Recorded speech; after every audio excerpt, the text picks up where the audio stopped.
How to turn off comment on Facebook post.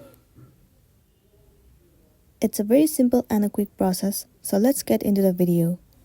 The very first thing you want to do is to head over to your application Facebook. Enter your login credential as in your email address and the password, and then log into your specific account. Once you have been logged in, it will be landing you on this home page. Now head over to menu at the bottom right corner of the screen, and then head over to your profile. Once you're in here, scroll down and move into the section where you'll be able to post your photos or the videos. Let me click on photos or videos. It'll open up your gallery. Select any of the picture that you would like to post.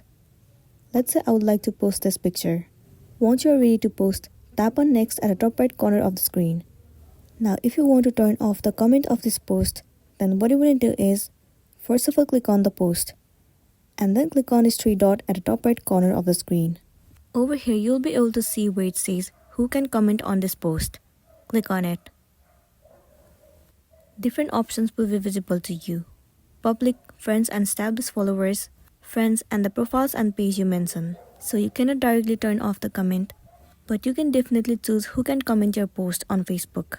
So if you select friends, the people you are friends with on Facebook will only be able to comment your post. Other people will be restricted from commenting your post. So once you select the option from here, tap on done at the bottom, and then you'll be good to go. So that's all for today, and this is simply how you can turn off comment on Facebook post. Make sure to smash the like button and consider subscribing if you found this video helpful. We'll see you in the next one.